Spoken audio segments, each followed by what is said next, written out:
So witches in the old ages, other hmm than being burned, to prove that someone is a witch, you tie a rope with a rock towards them, you chuck hmm them into the river or whatever. If they swim out, you burn them because they've Yeah, showcased they're a witch. If they drown, witchcraft. oh well, she wasn't a witch, but yeah, now Yeah. you're one girl short. So hopefully those don't come back. I hope that not Eh, all of the. I have some like witches. Death My Prophet came back. true, true. That is true. I'm talking about the chucking into the river part here, Kips. But yeah, let's look at the draft here again. Faces Void. I like it because there's so much spamming, literally so much spamming from EHOME. Time dilation, like such a hmm great spell, and you're gonna have it level 1. It's insane actually.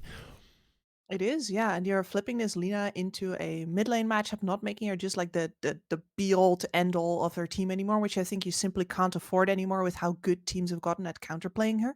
And that just means that you have a really proper good source of damage into Chrono and a great magic nuker on your side, depending on which build she goes, because we have seen Mamangdaya on that mid Lina lean into the actual spellcasting side of her, which is pretty neglected otherwise these days. So they do ban out the Spectre. We'll see if what eHome are gonna be gunning for. Is there any heroes you see now that you would want eHome to pick up that you think are really good in this game? Hmm. I always look towards the best chrono saves in this case, which would look like, SD, OD, but I don't really see a case for either of them, especially because eHome has already picked up both of their supports. What about a Wraith Mm, King? You put the tiny mid, you play a Wraith King? yeah, you can play Wraith King. Don't know how happy you are to play this game though. You have a lot of obstacles in your way to get to this Lina, which is the hero you really want to smack. Especially the Tusk with all of his slows and his barriers. Like, yeah, exactly. Like the heroes that naturally cross that distance will still be much more fun to play in this game. But most of them have been taken out by Polaris now. Like, not just the Ursa just now and the Spectre, but also the Slark before that, the Batrider before that. It's it's pretty hard now if you're eHome. Like, are you looking towards Morphling? Yeah. Yeah. Okay. Makes sense. You do a lot of damage. You do get buffed up by the Empower quite a lot because every single part of your damage is base. And when we look at Polaris, they don't really have too many things to deal with the Morphling. Also, you're happy to turn into the Faceless Void, happy to turn into the Tusk as well. Mirana, you have a lot of mobility there, so I like it. I Mhm. like it. It's nice. It's nice, of course, like classically as a morph, you're not happy to match up into Alina because she's gonna go around trying to find you, trying to Laguna Blade you. But who knows? Perhaps Polaris is not as comfortable with going with the Lina as like an expendable part of the plan and the Faceless Void as the be all to end all. Imagine a Necro comes out now for Polaris. Oh.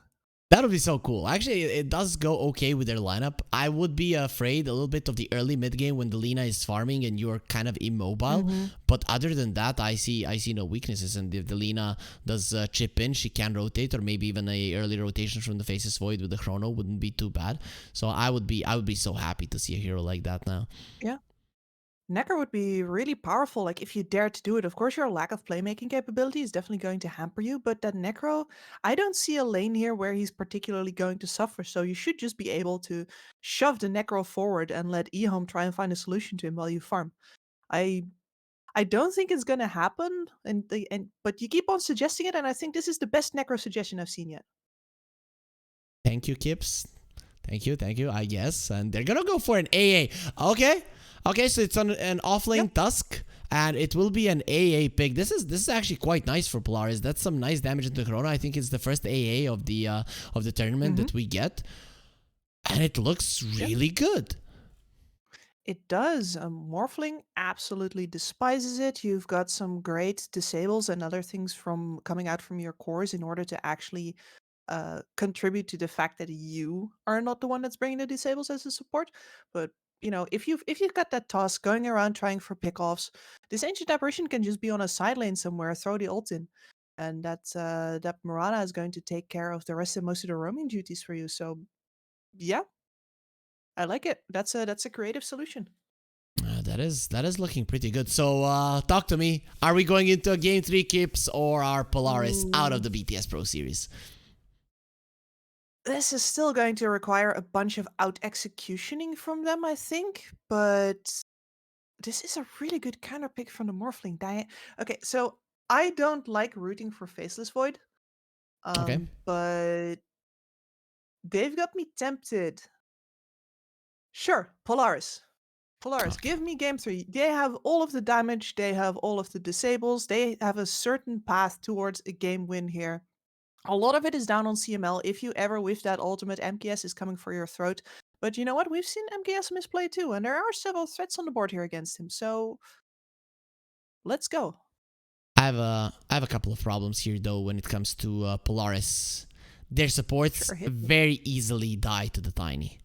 They Hmm. don't push, and their lanes aren't particularly strong against what EHOME has. So that to me is kind of giving the confidence that EHOME will be able to overtake the game in that early mid game and just continue going with the kills from the Tiny. Even though they don't have any vision heroes, Polaris don't really have anyone to dangle in front that is really gonna survive the Tiny initiation. So I don't know how they initiate. They have a counter initiation potential, but to start the fight on Polaris seems very much impossible. You bring up a good point there. I was like, no way is he going to go with a tiny team when the tiny doesn't have any vision. Like, that has been basically your mantra. I think you whisper that to yourself Yes, before you go yes, to sleep. But yes, yes. But But yeah, you are completely correct, and that is a problem that Polaris had in a previous game as well, isn't it? Like they didn't dare to dangle anyone because they were so afraid somebody was gonna die. And you got me there, but as usual, I stand behind my word, even if it ends up badly. I said what I said. I made my decisions, and I'm going to count on CML here to get me out of the trouble I got myself into. look at this set from the AA. When I look at it, like close up, the only thing I can hear is like like some dumb laugh. That is what it reminds me of. It's not even that scary. He does look very goofy, doesn't he? He's just happy to be here. Oh my god. Okay. I'm not sure What a what they were cute gunning for, but whatever the case is, I'm glad that came into Dota. Very, very much agreed. And this level 1 fight here, I think that EHOME would be fools to take it. EHOME. Be careful there. LW, he really wants that rune. He's not going to be getting it though. Akashi might decide to go for this one. Salad, who has faster fingers. It is going to be Salad, and Akashi will be pushed back. Oh, LW. Well, he did secure a bonus rune there for the Morphling, but it does come at a cost of his own life. Yeah. He knew what was at stake and he chose, well, violence, but committed against him. When I saw the Rubik there, being able to get the rune, and I was talking fast fingers. Did you ever watch Salad Fingers? Salad fingers. Yeah. So I have heard about this, but I don't exactly know what it is. No. Like, Yeah, okay. I don't know if I should even recommend that one. It's kind of, sick and yeah, psychopathic. so I was but- about to say, this feels like the kind of thing that I as a woman missed out on while all of my male peers were giggling to each other Yeah. in IT class. Like, that's what they were watching. Yeah, Happy probably. Tree Friends and that sort of stuff. Okay. You have watched Happy Tree Friends, I guess. They're cute. No, because there were too many of those guys crowded around the computer screen, and they certainly were not about to invite me. Oh man, why? That is so not nice of them. But doesn't matter though. Anyone who is below 18 years of age, please do not type Salad Fingers into your YouTube search. But everyone else, if you do want to watch that If you're one, curious, yeah, if you're curious, unhealthily curious. yeah, then definitely do go for it. And if you do tend to like it like me, you should ask for some help for sure. But anyways, Kips here. Let's focus on the lanes. The Rubik and the Magnus lane, we see that, so we know that this is a strong lane. But how does the Faceless Void AA fare against it? Well, that AA is absolute toast if they ever get him. But, as a trading hero, AA is really not bad. And it has the potential to draw the Magnus off of the lane, where otherwise he actually does quite fine for Faceless Void. The Empower damage is more like chipping damage, which means that the Faceless Void is not too happy about it. He can time walk some of it off, but he has to save that time walk for when he's like actually getting nuked. And that means that the Faceless Void is constantly burning through regen in this lane. Morphling in trouble. He will go almost full strength there. Really not almost. He had 20 more agility to work with, but it is gonna be an annoying lane for him, it seems like. But they're not hindering his farming ability. So does this get better for the Morphling in terms of pressure, or is he always gonna be close to death? No, I think this definitely gets better, because at one point in the tag team, Bok would be severely hindering his own game if he continues leveling that up. He could, and then the Morphling will still be in trouble, but then as soon as like the rotation phase comes around, Bok can't actually farm because he doesn't have any of his nukes. So I don't think he's gonna do that. So far, the mid lane is going relatively equal here, considering that Delina does have the first blood. Mac is probably always gonna be ahead out of the laning phase here, and he is applying a lot of pressure to Tiny. Does he have the blades of attack? Yes, well played, Mac, and that's gonna be hurting a 0 armor Tiny quite a lot. Mac, okay, he made a mistake. He's gonna be tossed in. Oh, nice glyph there, Mac. He knows Nice what's glyph. up. He actually turns around. Wants to kill the courier. Okay, that's BM if I've ever seen one. Yeah, Mac completely not flustered at all. Like that Ember game never happened. Cool as a cucumber, which is surprising for Alina. And yeah, he is. I guess as a mid laner, you're not too happy that you're not going to get to level up your light strike array here versus the Rubik, at least not until much later. But it's okay, you know. For this part, you can just keep on farming with the Fiery Soul. You have the range advantage over the Tiny, and the only thing you might be in trouble with is the rune control, where on top already 2 supports have come on over. LW might just be a casualty yet again there for Mac. Oh, he stops him there from denying the rune with a point blank arrow, and now that's gonna be the second kill for Mac. Thank you for that one. Mac is actually playing a safe lane Lina. He's maxing out the Fiery Soul, and now he's gonna be in a little bit of trouble because Rubik came over and they get the kill. Oh, that LW, he knew what he was doing. Yeah, you want a free kill? Come here, little Lina, and then she will be going down after it. A very valuable kill for Knight there, and he's going to get a refill because of course LW died there. That is brilliant. And I don't mean that in the sense of, oh man, who could have ever thought about that, but more like in a sense of like, if you're Knight right now, you're gonna have that smug shit-eating grin on your face. You try killing my courier again, Mr. Mac. You do that. Beautiful there. Yeah, he deserved it. With that kind of a play, he really did deserve to die. Because you're going for a career under the enemy tower while there's a glyph. It's just pretty nasty, but really cool as well. Still, when you look at the lanes, when you look at the CS, EHOME are winning, but it's actually ever so slightly. You look at the CS and all 3 of the cores are topping there on EHOME, but everyone is just 1 CS behind. Yep. Akashi has just been ferrying himself in more regen on the bottom lane, which is the right way to deal with his Magnus. Like, you're never going to stop the Magnus here as a Void. But at least since this is an off-lane mag, you're okay with letting him have a little bit of a game for now.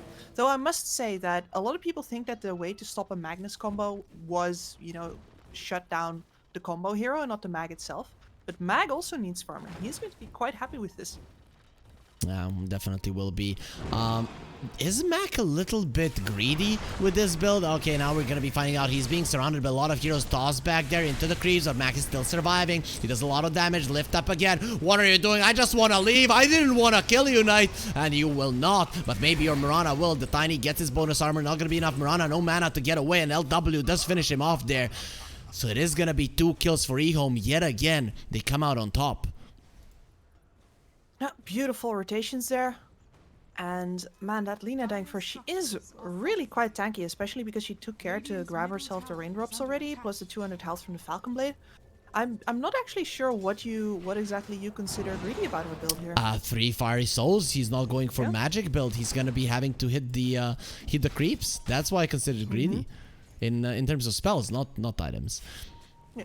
Okay, no, I got you. Yeah, like he seems to be leaning into the Lina carry build from the mid lane, which is fine.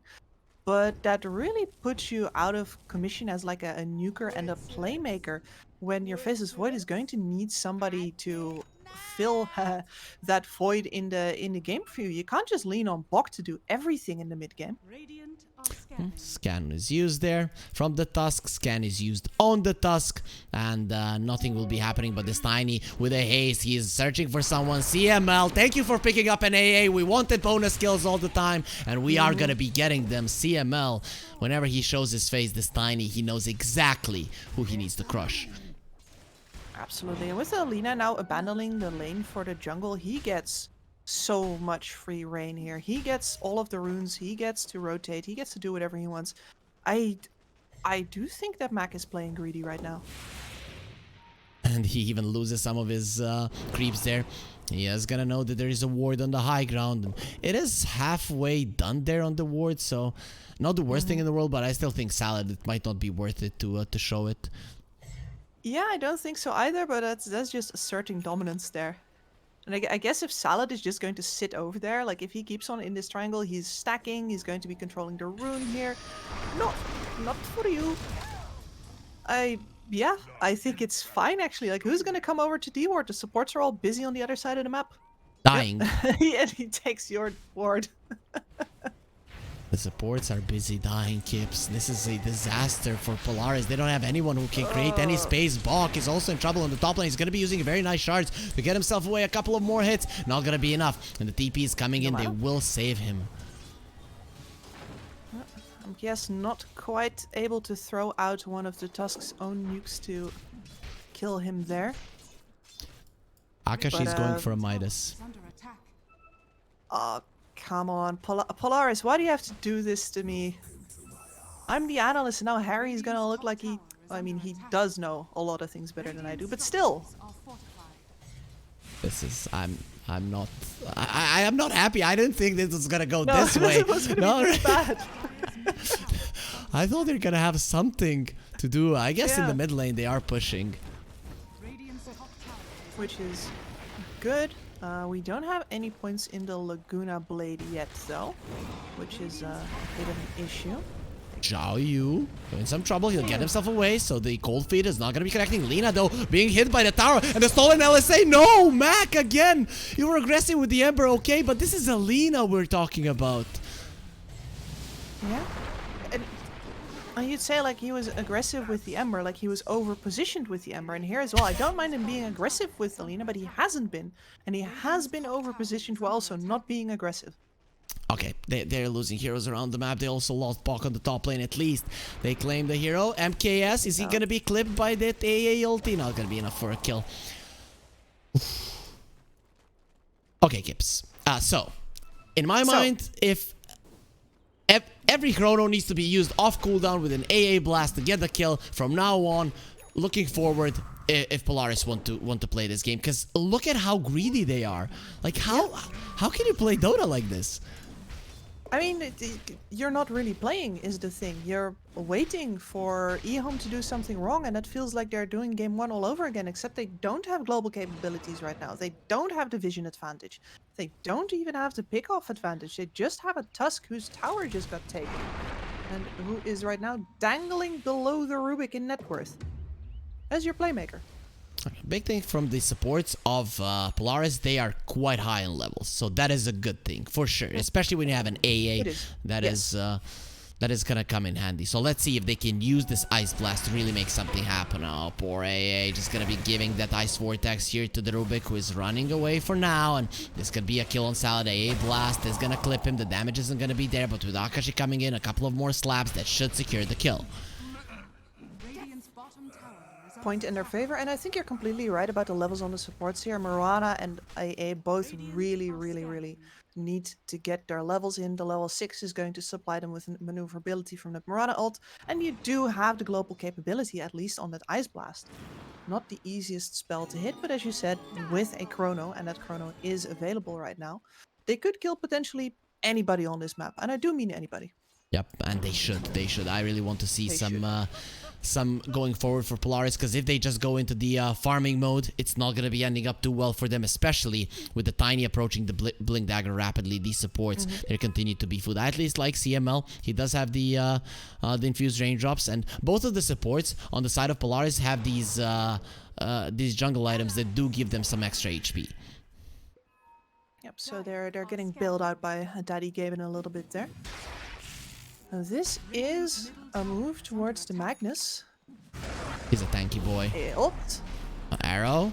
Everything into him. Is this going to be enough? The Mac isn't going to be doing you much good. And he's going to go for the RP. They're turning around onto the faces. So they're actually going to bring him down. Magnus is still alive. Not for long. And MKS, he's going to turn into a Mirana. Misses the arrow, but it doesn't matter. He just wants to leap forward and make sure that the Mirana doesn't do that any longer in the future. Juking around the trees. Jing, I know where you are. I know where you're going. Into the trees. Into a corner where you will be drowned by MKS. It is going to be 2 kills for the side of EHOME. And that is a chrono expended. Yep, and that was a Tiny off map at the same time who was about to receive his Blink Dagger, so Mac didn't even dare to finish off the mid tower, even though he was laying into it with full fiery soul stacks. So no wins there, and now Gone. As well as the tower in the bottom lane. EHOME reveals their Blink Dagger, and just like that, they're going to be increasing their gold lead. Massively. And there's really no good counterplay coming out from Polaris here. Like, they're going to be waiting for the Blink Dagger on the Tusk, most likely, who has overtaken the Rubik again. You know, positive thinking. But still, I mean, EHOME are on a clock, especially with this amount of greed coming out from Polaris. At some point in the game, Chrono, yes. AA Blast, anyone dies. There is going to be a Lina who does a lot of damage, and the Tusk, who is possibly going to have a Blink and a Shard. It's Rubik has a Dagon. Yes. Yes, he does. Okay. Do you like it? I think it's got guts. He says, okay, what we need is to just keep on bursting them. What can I do in order to increase my burst damage potential? It's gonna be bzz, bzz, bzz from the Rubik, especially with the Dragon Slave. Yeah, they're going for the Tiny. If he gets the Avalanche off, it's gonna be a disaster. He doesn't get it off. Luckily, nice take on Salad. It's probably gonna help you to live through this one. No, but the 3 leaps will. He's only gonna be using 2 of those. Jing, if he hadn't jumped forward, that probably would have been a bonus. I mean, I can't with any kind of like good conscience recommend it, right? Like, no way. But I love it. Would you love it if this was your player from your team that you're coaching? Oh, we'd be having words. Capital W. That's well, we'll see if maybe he can use it now. They are going for a smoke here on EHOME. Who are they gunning for? I mean, ideally you get Alina, right? And she dies. She dies. You have a Dagon. Yeah, she and really Max does. is offering himself up. There it is. Dagon toss. Goodbye, Lina. And then the RP. And it's going to be a bonus most likely. Actually not, because they're going to be stopped in time with an AA Blast connecting on 3. But the question is, do you have the damage? They're trying to do it. Magnus jumps to the side, but it's stolen. No. Stolen Chrono. He says, no, you are going to kill all of my teammates. What? Why did you do it, Salad? Salad is ruining the game. He's buying Dagons and he's chronoing his teammates. What the hell? You should probably screenshot my face right now. What did we just watch? Those are not words anymore. He's getting the Zhao 8 treatment. Everybody outside our training door is going to be wincing. What? Oh. Okay, this is like the weirdest thing I have seen in Dota for a very long time.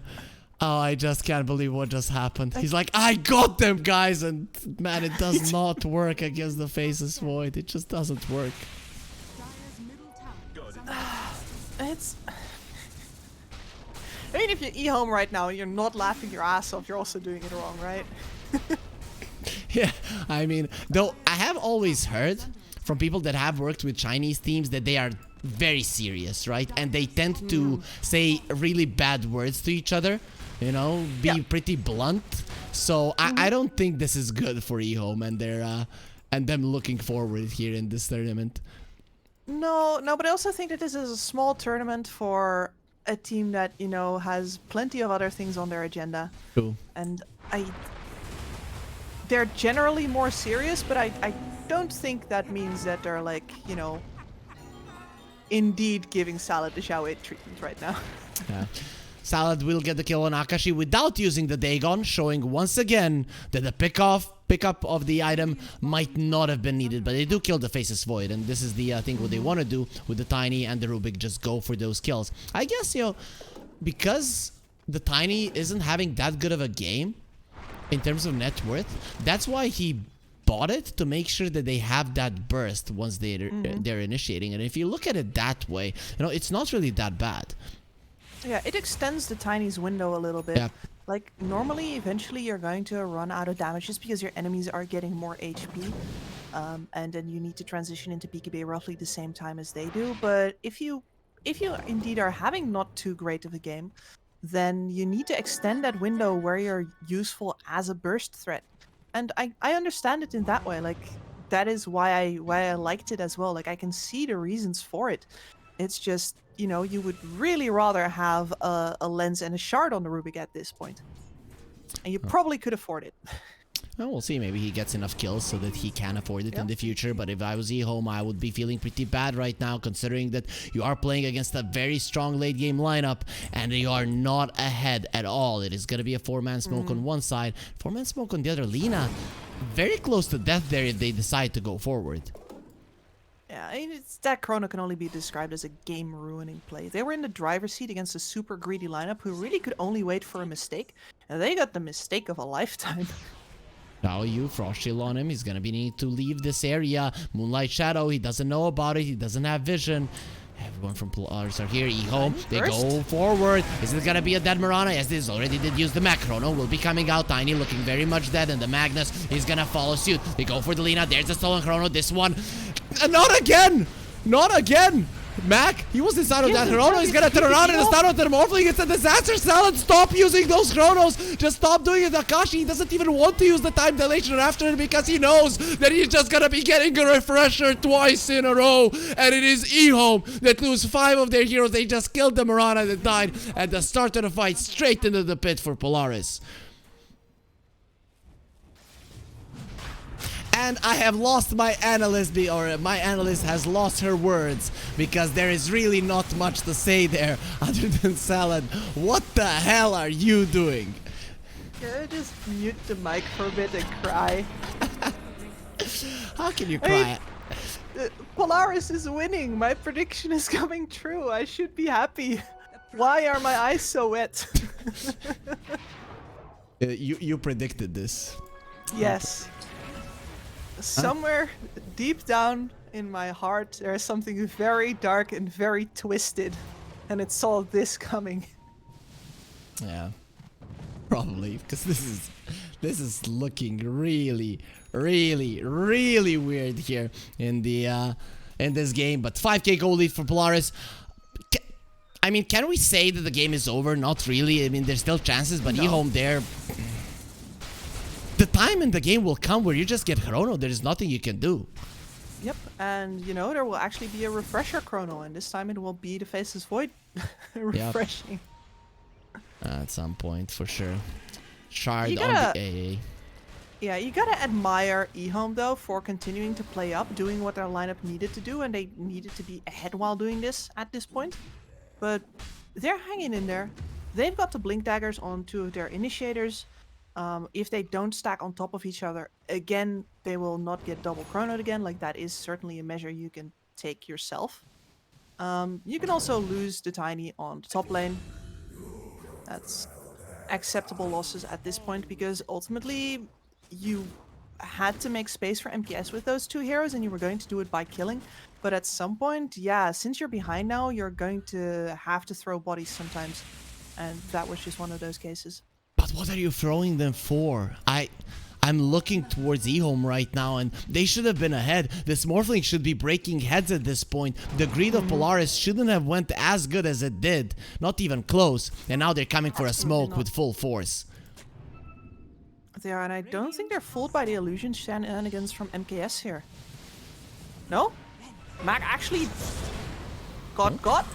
Oh, lift up onto the Faceless Void. He's gonna be stunned up. He's not gonna be using his Chrono. So Salad, redemption arc has started. Zhao Yu trying to run away. 3-time dilations. He's really not gonna be moving. And the Chrono comes out. Salad is gonna be in it. Akashi obviously doesn't want to attack him. He's gonna wait there. Rubik is gonna be going down. Zhao Yu might be next. Akashi's dropping low. Morphling starting to do damage. And look at the ulti of the Lich. It's just bouncing and destroying everyone. Akashi, he does have the Aegis. And now the Morphling left all alone. He's trying to juke a little bit there with his illusions. Not gonna be happening. He's gonna be stunned up until he's dead. Actually, the Frost Shield is protecting him. So it's gonna be a little bit harder to kill, but in the end Polaris will still destroy him, and LW thinks he's getting away, but he thinks wrong. Lina way too fast, the stun will not connect, but in the end the snowball will, and the punch will come through to destroy EHOME yet again, putting all 5 of their heroes in the grave.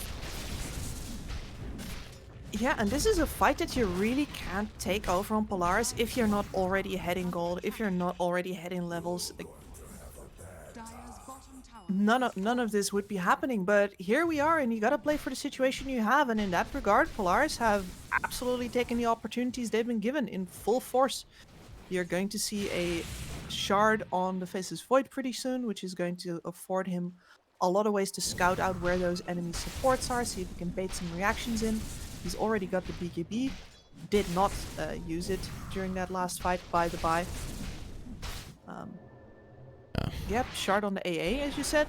DOT for the Ancient Apparition, so now he can actually farm camps and split push waves with his ult coming from the other side of the map. All good stuff. And EHOME are doing what you have to do. You have to make plays no matter what. I feel like they call GG if this doesn't work. I feel like it has gotten to that point and it is not working out. The time dilation will be stolen. Faceless Void doesn't want to use his BKB. I don't need it for the likes of you. Knight is dead. And Zhao Yu will follow with the snowball being on top of him. Salad, they don't even look at him and he still dies. The attacks from the Lina coming forward. Yeah, the supports are dead. Sorry, that was the Lich. And in the end, the Laguna Blade will finish off Zhao Yu. EHOME, they're not calling GG, but this game, Kips, it is looking very much over. Yeah, this one can go straight into the bin. I would be calling it just because you really desperately need a reset. You can't just sit and fester in the fact that everything was going alright until one of your players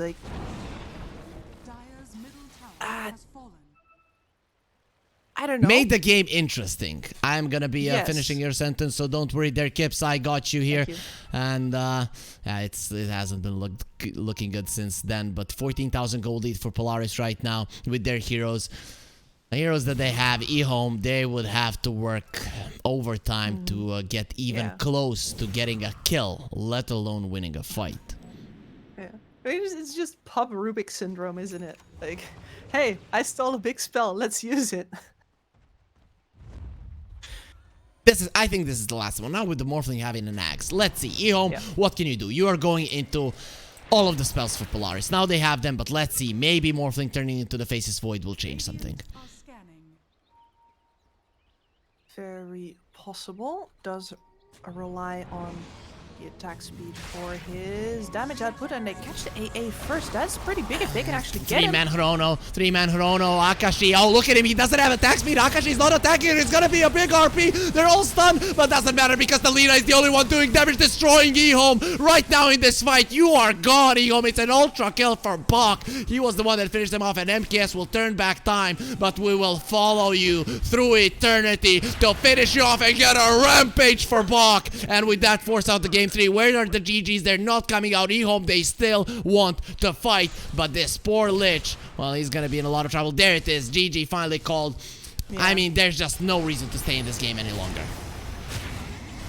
Absolutely not. And a double rampage for Bach, because why not? He had the absolute worst laning stage. He was struggling his way towards a Blink Dagger when everything changed, and yeah, and ends up on a rampage, because let's be very clear here, nothing about this victory is anything Polaris deserved from their play. Yeah, I mean, they were there to fight. They did respond to that mid lane fight. They still got a couple of good chronos. I can't really say that they played badly, but they definitely didn't play that great to win the game in I would say this game was over 20 minutes in. Yeah. It was just donezo. So yeah, in the end, they are gonna be claiming the victory, and that means, Kips, we're going to the decider. Okay, so talk to me about the psychology of EHOME right now. It's not gonna be in a good place, is it?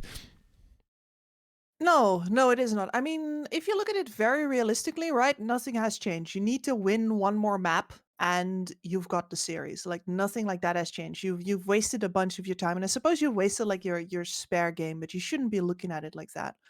And it is my honest hope that eHome will be able to laugh about this, because let's face it, this is objectively hilarious. It really was, and I'm hoping that all of the viewers did laugh with us there as well, but we were hoping for a more serious, just kidding, this, again, a game like this would do, but let's hope for a more serious game number 3, a worthy decider to see who's gonna be going through and who's gonna be dropping for the BTS Pro Series Season 14. There's gonna be just a short break, and then we'll be right back.